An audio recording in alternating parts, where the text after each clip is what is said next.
Euskal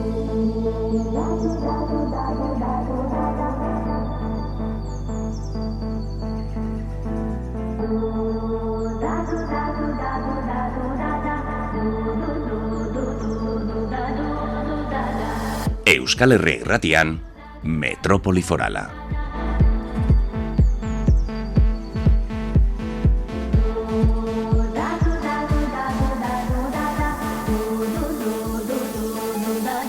Metropoli Foralean elkarrizketa politikoaren tartea zabalduko dugu segidan. Bel Pozueta soziologoa eta sexologoa da, EH Bilduko Nafar diputatua Espainiako Kongresuan. Egunon. Egunon, bai. Aurki beteko dira 2 urte, Espainiako gorteetarako hauteskundeak egin zirenetik, legealdiaren erdira iritsita Espainiako politikagintzaz mintzatzeko tartetxo bat hartu nahiko genuke zurekin.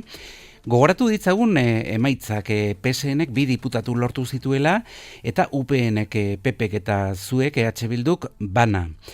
2 urte egin ditu Sánchezek gobernuan, beste 2 eginen ditu? Zein da zure apostua, Bel? Bueno, berak esaten du baietz, 27 arte egongo dela, eta bueno, sinistuko diogu. Pentsatzen dugu, badaudela membreak horretarako, eta hori betetzeko gu hor ere egongo gara.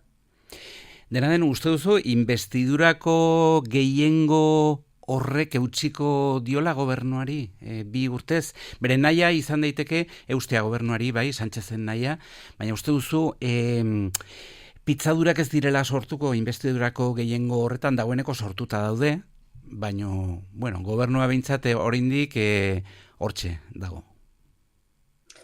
Bueno, egia da ez dela erresa, eta ikusten ari gara legealdi hontan ze nolako ez dakit, orekak bilatu behar dira gauzak aurrera ateratzeko. Eta egia da ere, legeak sortzeko aldetik eta onartzeko aldetik zailtasun handiak daudela. Alde batetik, hor gaude gobernuak sosten, baina indar horiek ez dira danak, ez dira aurrerakoiak, eta ikusten dugu hor ere badagola zatiketa eskuina eta ezkerraren artean. Ezin dugu ahaztu adibidez Kataluniako eskuina hor dagoela Junts eta Euskal Herriko eskuina baita ere PNV. Eta arlo ekonomikoetan eta zenbait arlo sozialetan beraiek lerrokatzen dira PPrekin. Eta hori da errealitatea. Baina, bueno, errealitate hori eukita eta orekak egiten badago aukera eskuina PP Vox bazterrean jarraitzeko eta aurrera egiteko. Nik uste dut baietz, badagola aukera. Bai, aipatu duzu Vox eta PP hortxe daudela, zain, ezta? Uste duzu, mamu horrek eusten diola gobernu honi ere, eta investidurako gehiengoari, hori helduko delakoan? Mamu baino gehiago realitatea da. Ari gara ikusten Europa inguruan eta Amerikan ere zer gertatzen ari den eskuinarekin eta eskuin muturrarekin. Orduan, hemen Euskal Herrian nik uste dut argi daukagu zer gertatuko litzateke PP eta Voxeko gobernu bate helduko balitz. Eta hori hor dago, eta adibidez Euskal Herria Bilduren konpromisoren artean bat izan zen gure eskuetan baldin bazegoen PP, eskuina eta eskuin muturrean boteretik kanpo geratuko liratekela. Hori ere Nafarroan gertatzen da, hori betetzen dugu, baina egia da hori eginda edo hori horrela izan da, gobernu honi eskatu behar diogula gehiago, egiten duena baino gehiago. Eta arlo horretatik guk ere esaten dugu gobernu honek egin dezakela planteamendu berriak, egin dezakela sort ditzakela baitare lege berriak, eta ez orain dagoen paralisian murgildu edo jarraitzea murgilduta. Horregatik guk ere nahiko genuke ekintza gehiago, nahiko genuke lege berri gehiago, eta nahiko genuke bultzada gehiago. Hori hala da. Ezker konfederalari buruz ere hitz egin nahiko nuke zurekin, ezta? Aipatu dugu eskuina eta Vox eta PP eta Eusko Alderdi Jeltzalea eta Junts, baina ezker konfederal horretan, ezta? Hor dagoen salsari nola erreparatzen diozue, ezta? Sumarren eta Podemosen artean dagoen tirabira, Ezker Batua, Izquierda Unida... Bai, horrek ez du laguntzen ezer, Espainiako ezkerrak nik uste dut hori dela bere ezaugarri edo bere marka genetikoa, haien artean oso zatitutak, borrokak eimitak hor ia egunero, eta horrek ez du laguntzen indarrak batzen eta gobernu honetan benetan aurrera egiteko egia da ez duela laguntzen. Ez dakit haiek nola konponduko duten eta etorkizunera begira zenolako bidea hartuko duten, baina egia esateko batuko balira lagunduko luketela askoz gehiago. Batuketa hori ezinbestekoa da, nik uste dut, kalkulagailua hartuta, ezta? Emaitzak gehiengo oso bat lortzerako bidean, behintzat, Bel? Bai, eta kanpotik begiratuta nik uste dut hori denok ikusten dugula,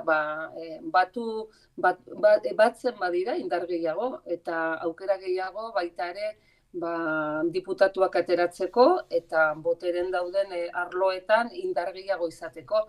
Baina begira, nik uste dut hor beste interesak daudela, eta lehenesten dituztela interes horiek, ze bestela ez da ulertzen gertatzen ari dena, eta ja ez da orain, baizik eta urteak daramatzagu halako panorama penagarria ikusten, eta ez dakit, harritzen bagara gaur, bihar ikusten dugu berriro beste gauza haien artean, haien borrokaren artean beste gertakari bat, eta esaten dugu hau noiz amaituko den, eta nola den posible ez ikustea, errazten dutela bidea eskuinari ere. Eta hor ere beste ezaugarri bat, ezta?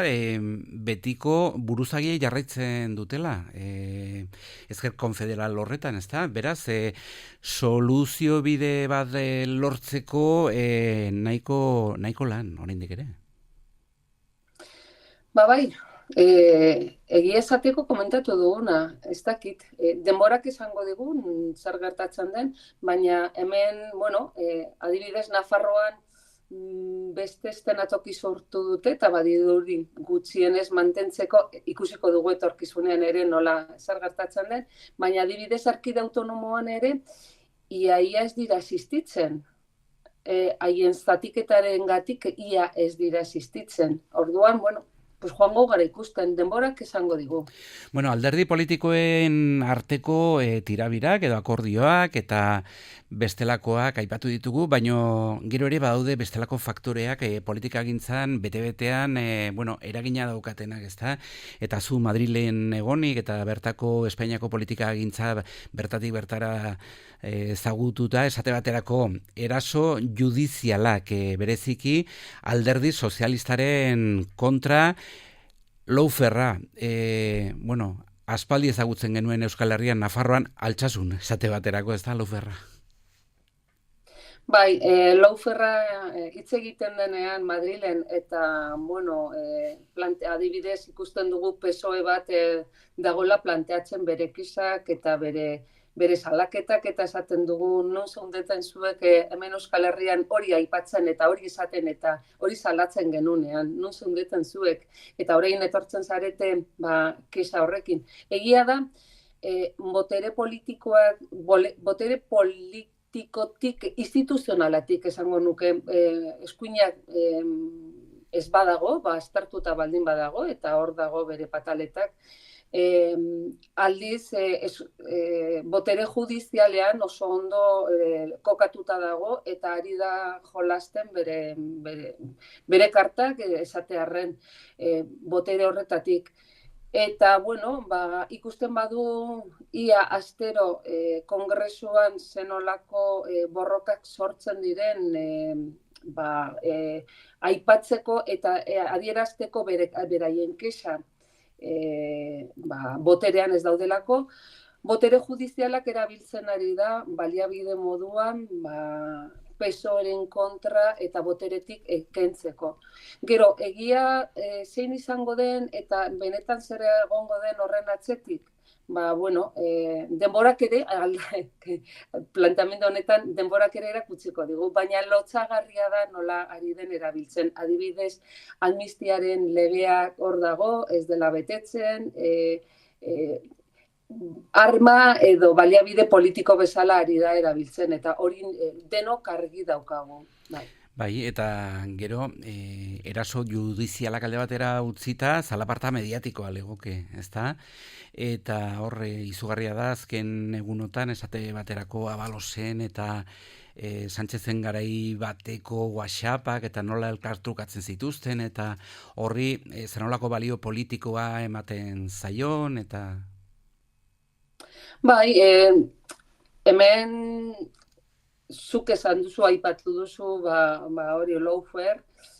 Lawfare da modu bat, eta baita ere erabilpen mediatikoak prentsak zenolako indarra dauka baita ere errealitateak edo existitzen ez diren errealitateak sortzeko eta horren inguruan aritzeko, eta hau da beste zutabe bat presio politikoa egiteko, eta argi eta garbi PSOEren kontra eta gobernuaren honen kontra erabiltzen ari da alde batetik botere judiziala eta beste aldetik baita ere mediatikoki ateratzen nazten gauzak, eta hortik ere errealitatea, benetako errealitatea egongo den, auskalo, baina baliogarria da nahasteko klima politikoa dudarik gabe. Aizu, esan duzu, bi arlotan egiten duzuela lan bereziki, ezta? Alde batetik, gai sozialak eta erronka sozialak horiek babesteko, eta beste alde batetik, atal nazionala esan daitekena, burujabetzari lotutakoa. Esate baterako eta laburrean nahiko nuke jakin, ezta? Etxe bizitzari buruz 2 urte hauetan zertan egin dugu aurrera eta zenbateraino nahiko zenuketen zuek, ezta? Nik uste dut alde batetik 2024an lortu zen onartzea lege bat bermatzen duela limiteak jartzea alkilerrei eta prezioei, bermatzen duela eta rekonozituta dagoela baita ere eskubide bezala, eskubide bat nun hori ez da erabili behar interes ekonomikoak ateratzeko, baizik eta bermatu behar da eskubide bezala, eta hortik tiraka bai udalak eta bai erkide autonomoek izango dute eskudo bat, benetako arau bat eta joateko laguntzen, joateko bermatzen eskubide hori. Ez dela izango erreza, baina benetan nik uste dut eskudo horrekin aurrerapen handia izango dela. Are gehiago nik uste dut garatu egin beharko dela gehiago. Belpozu eta enpleguari dagokionez, lan munduari dagokionez, ezta? Hor zenbateraino eginda aurrera 2 urte hauetan, zenbateraino nahiko zenuketen zuek, ezta? Lan ordutegiari buruz esate baterako aurrera pauso txiki batzuk egin dira. Aurrera pauso batzuk egiten ari dira edo nahi dira egin, baina begira, esango dizut ere, duela urte dezente hemen Euskal Herrian borrokatzen genuen 35 orduko lanaldiaren alde. Eta orain, ari gara hitz egiten 37 terdiko lanaldiari buruz. Orduan ez dakit aurrera edo atzera egiten dugun.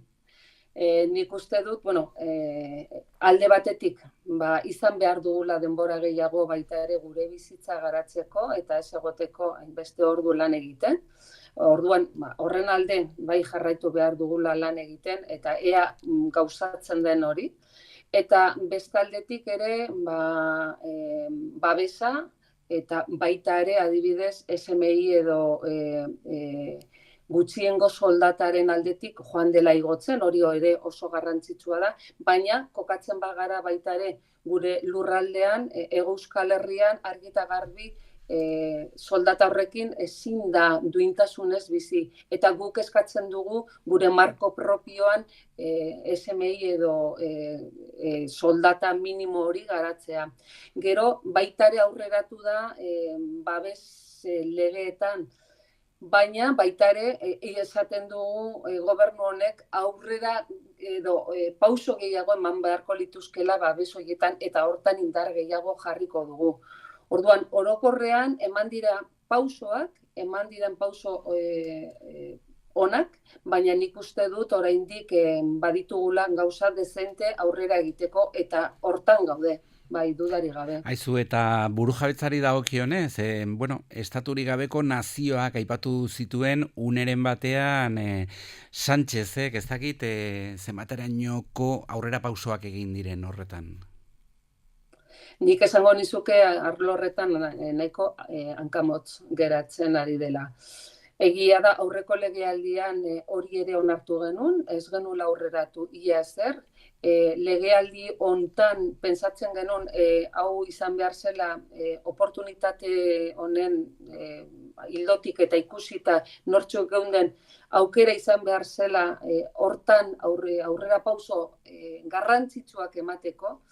Zuk aipatu duzun bezala, bere momentuan Sánchezek esan zuen estatu espainola zela, estatu bat, nazioen estatuak, eta esan genuen, azten garaia rekonozitzen, eta abiatuko gara orain hori indartzen. Baina ez da ezer egin. Egoeran nahaztu honetan eta egoera zail honetan, nun ikusten den zaila dela gauzak minimo batzuk ateratzea, nik uste dut oraingo gobernuak bazterrean utzi duela guretzako lehentasun handiko gai bat. Eta hortan ere, geratzen diren 2 urte hauetan jarraituko dugu sakontzen, dudari gabe. Gure lehentasunezko bada. Bueno, laburrean, 4 minutu besterik ez ditugulako, titular batean eskatuko dizkizute erantzunak, segidan, Esako urtegia. Esako urtegia da amaitu gabeko diru zautzea. Behar dugu segurtasuna, eta segurtasuna bermatzea, eta bada garaia amaitzeko diru zauketa horrekin. Guk esango genuke, zentzuzkoa izango zela amaitzea rekrezimento edo handitzearen prozedurarekin. Mozalegea. Mozalegeak orain gauden taldeak eta gobernuan bada garaia horrekin ausardiaz jokatzeko, lortu bagenuen adostasun aurrera egiteko, bada garaia benetan gauzatzeko. Gauzatzeko onartu genuena, bertan bera geratzeko. Abiadura handiko trena ezkiote Gasteiztik polemika, aspalditik piztuta dago, EH Bilduren alternatiba. EH Bilduren alternatiba tren guztiontzat. Eta tren hori da garraiatzen duenak bai merkantziak, bai pertsonak eta lotzen dituenak herriak. Eta benetan gainera tren bat prestatua abiadura zere joateko. Beraz, praktikan horrek zer esan nahi du? Zer esan nahi du?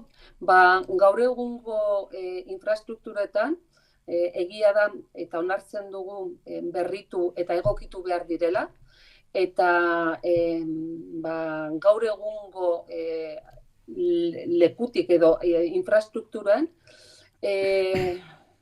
egokitzen posiblea da, eta ikusi da baita ere, posiblea da abiaduraz garraiatzea, posible da baita ere zamak eta garraiatzea, eta posible da gure lurra zaintzen eta benetan beste triskantza egin gabe, hori mantentzen. Orduan, gaur egungo infrastrukturak egokitzen eta prestatzen benetako behar ditugun gauzentzak. Bueno, trafiko eskuduntza, horren inguruan, 20 segunduz, zer aipatuko zenuke? Lortu dela, Nafarroaren eskuduntza zen, Frankok lapurtu zion eta berreskuratzea lortu egin dela. Eta Euskal Herria Bilduren esker aurreratu edo bultzatu zela prozedura hori. Oso ongi, aizu, galdera gehiago ere bagenituen, belpozu eta beste baterako eta hurrengoan hementxe. Espero zaitu Iruñeko irrintzidorrean. Nahi duzun arte eta ongi joan dadila. Aio eta ongi izan. Bale, mila esker, hurrengo arte.